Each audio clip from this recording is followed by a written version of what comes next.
Welcome, this is Shyam group education. Last classes में अपनों ने स्टडी की थी chemical equilibrium law, equilibrium constant और फैक्टर अफेक्टिंग ऑफ इक्विलिब्रियम्स। आज अपने बात करेंगे आयनिक इक्विलिब्रियम्स की। ठीक है, आयनिक इक्विलिब्रियम समझने से पहले अपने बात करेंगे दो टाइप के सब्सटेंस की, उसके बाद में अपनी स्टडी करेंगे आयनिक इक्विलिब्रियम्स की। ठीक है, तो first of all Michael Faraday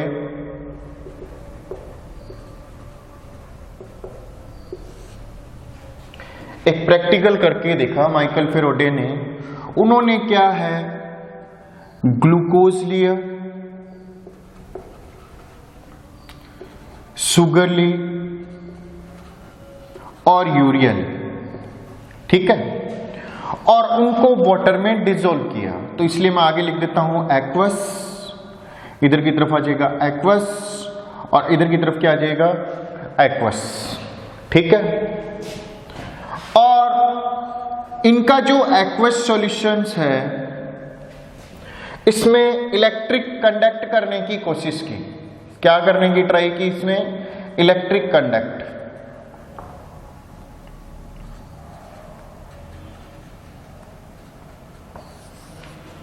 दूसरा उन्होंने सेम ऐसे ही एसिटिक एसिड लिया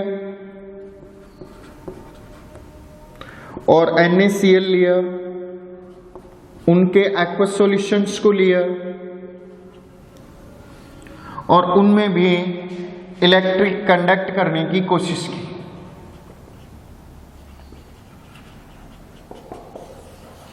तो इस बेसिस पे उन्होंने सब्सटेंस को दो टाइप में क्लासिफाइड किया।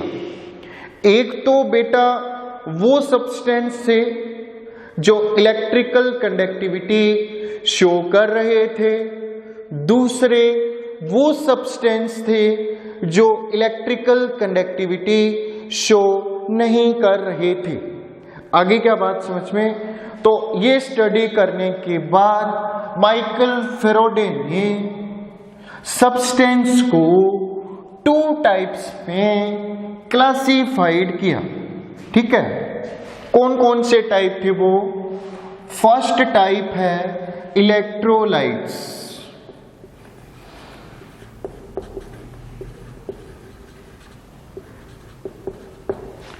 The second type is non electrolyte.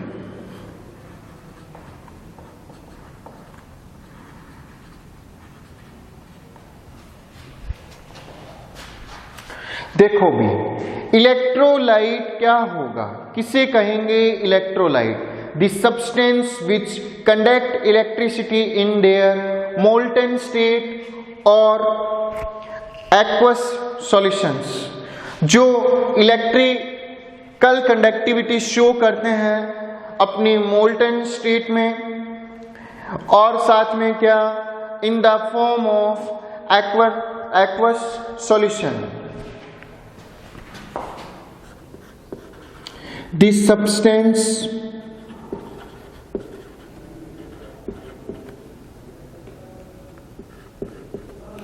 which conduct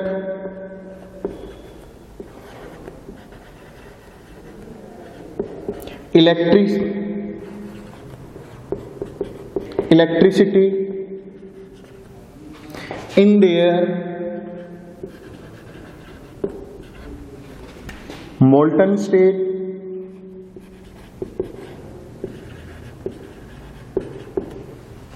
and form of aqueous solution।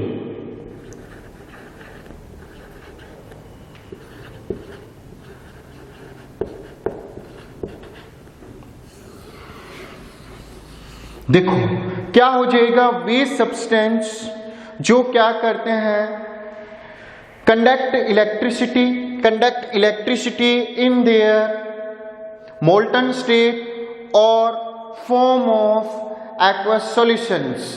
आगे क्या बात समझ में? अब क्या है, जब नॉन इलेक्ट्रोलाइट्स को अपनों ने वाटर में डिसॉल्व किया था तो they are do not gives ion. ये नॉन इलेक्ट्रोलाइट्स है, वो आयन नहीं दे रहे थे। इसका मतलब क्या आ जाएगा? The non electrolytes do not conduct electricity in their aqueous solutions. आगे क्या बात समझ में?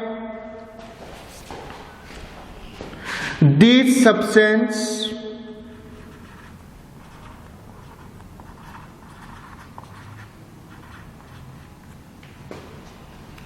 dissolve in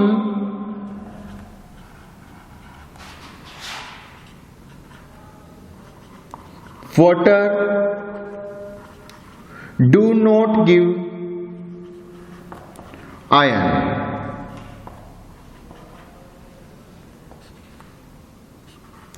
So the non-electrolytes cannot conduct electricity,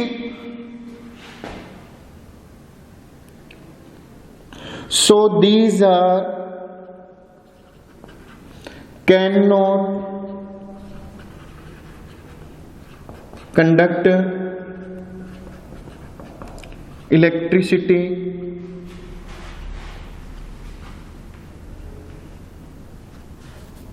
in their aqueous solutions। ठीक है, ये तो हो गया थ्योरेटिकल। अब अपने बात करेंगे, देखो इसको थोड़ा डेफिनेशन डिफाइन करेंगे। सीधा सा मतलब है, माइकल फेराडे ने एक प्रैक्टिकल्स किया, उस प्रैक्टिकल से उन्होंने सब्सटेंस को 2 टाइप से डिवाइड किया। एक टाइप था इलेक्ट्रोलाइट्स और जो दूसरा टाइप था वो कौन सा था? Non electrolytes.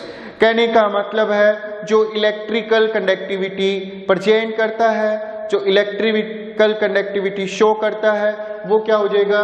इलेक्ट्रोलाइट्स। आगे क्या बात समझ में? और दूसरा क्या आ जाएगा? Non electrolytes, these are not conduct electricity in their aqueous solutions. ये हो गया बेटा इनका एक सिंपल थ्योरेटिकल डेफिनेशंस। अब बात आती है, सर ये कौन से टाइप के कंपाउंड्स में प्रेजेंट होता है? सबसे पहले आते हैं अपने इलेक्ट्रोलाइट्स में। इलेक्ट्रोलाइट्स होते हैं present in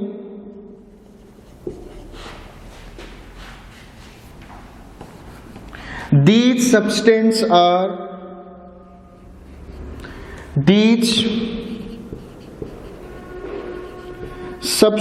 are polar compounds, polar and ionic। ये कौन से टाइप के होते हैं इलेक्ट्रोलाइट्स? एक तो आयनिक टाइप के होते हैं और दूसरे क्या होते हैं? पोलर्स टाइप के कंपाउंड होते हैं। आगे क्या बात समझ में?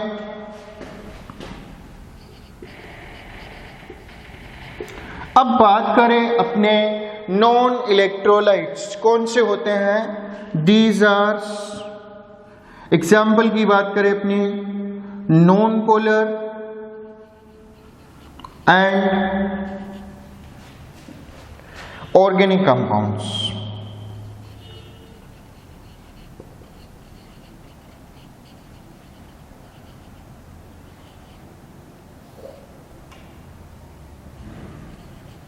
कौन से टाइप के होते हैं ये?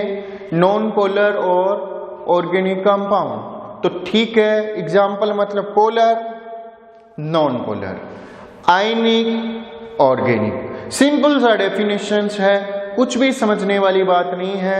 Conduct electricity, electrolytes. Conduct not electricity, non electrolytes.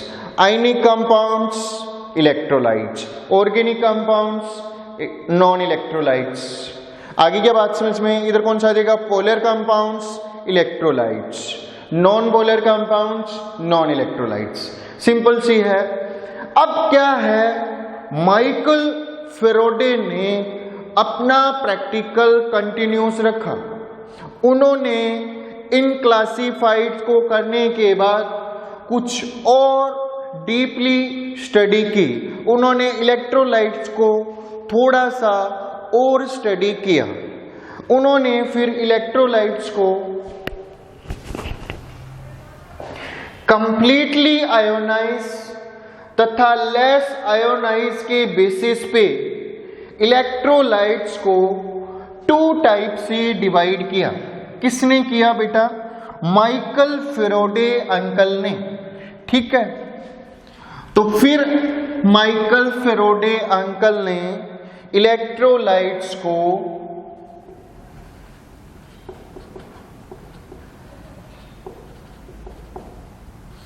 To type से डिवाइड किया। कौन कौन सी 2 टाइप, पहले था स्ट्रॉन्ग इलेक्ट्रोलाइट्स,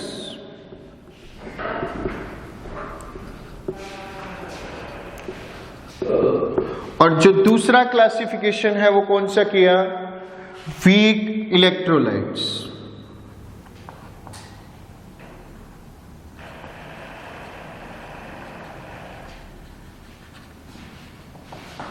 देखो, सबसे पहले बात करते हैं अपने स्ट्रॉन्ग इलेक्ट्रोलाइट्स की। क्या होता है स्ट्रॉन्ग इलेक्ट्रोलाइट्स, जो वे सब्सटेंस जो कंप्लीटली अपने आयंस में डिसॉल्व होते हैं, जो कंप्लीटली आयोनाइज्ड होते हैं, कौन से होते हैं, स्ट्रॉन्ग इलेक्ट्रोलाइट्स। आगे क्या बात समझ में, जैसे यहां पे मैं ले लूं NaCl। अब अपने को पता है NaCl आयोनाइज होगा तो कैसे होगा, Na+ और प्लस में क्या आ जाएगा, Cl-। तो मैं कह रहा हूं दी NaCl इज स्ट्रॉन्ग इलेक्ट्रोलाइट्स, तो इसका मतलब क्या हो गया, NaCl कंप्लीटली 100% आयोनाइज्ड होगा Na+ और Cl- में। कहने का मतलब है NaCl का 0.1% भी पार्टिकल नहीं रहेगा।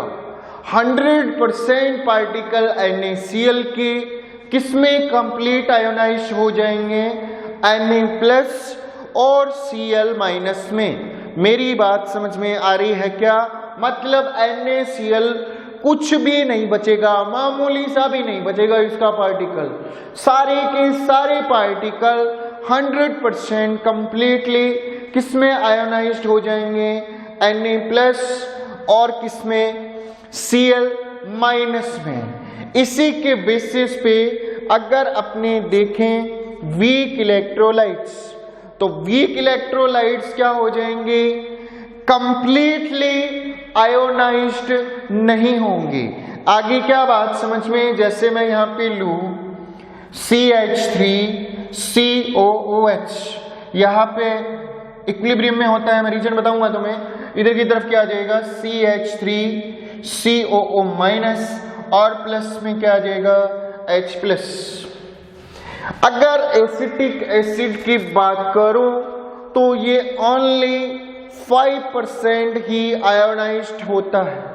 कहने का मतलब इसके 5 मोल्स CH3CO- और इधर से आ जाएंगे 5 ही, 95% CH3COH रहता ही है बचा हुआ। आगे क्या बात समझ में, 5% ही डिसॉल्व होता है, इसका 5% ही आयोनाइज्ड होता है।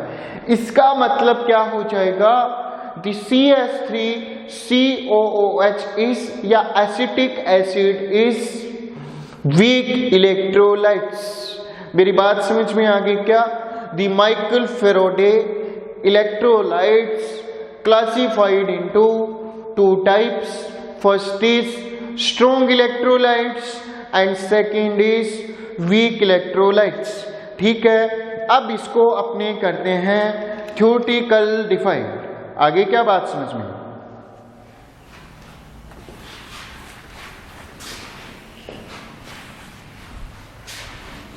तो क्या आ जाएगा? Strong electrolyte. आगे क्या बात समझ में? Strong electrolytes.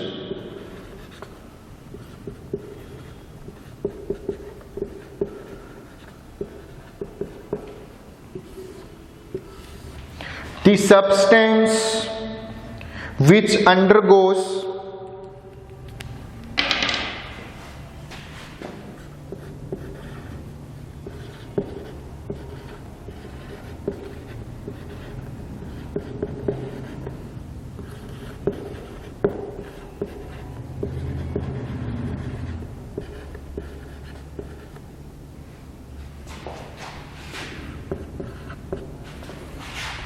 the substance which undergoes completely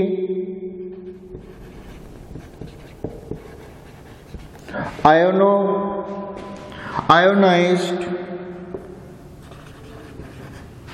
in their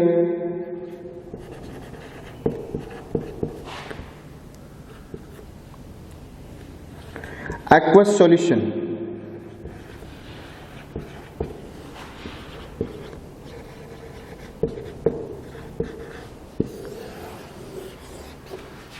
आगे क्या बात समझ में? This substance is called strong electrolytes.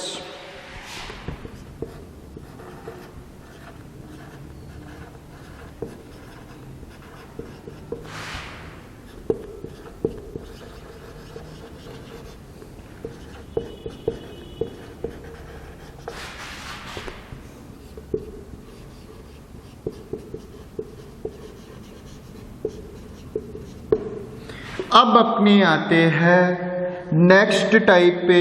कौन सा आ जाएगा? Weak electrolytes.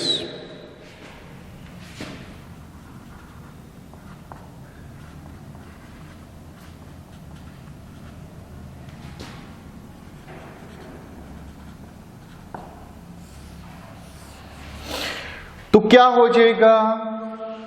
This substance which undergoes less ionizations. आगे क्या बात समझ में? In their aqueous solutions. ये क्या होते हैं? लेस आयोनाइज्ड होते हैं अपने एक्वस सॉल्यूशन में।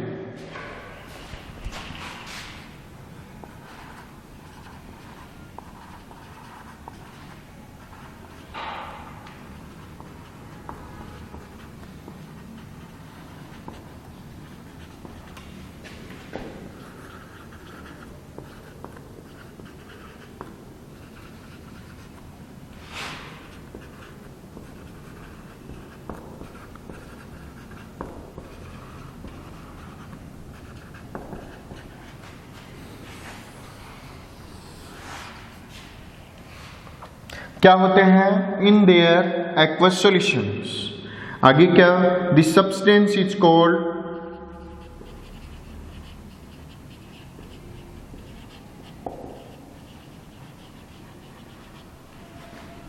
Non electrolytes.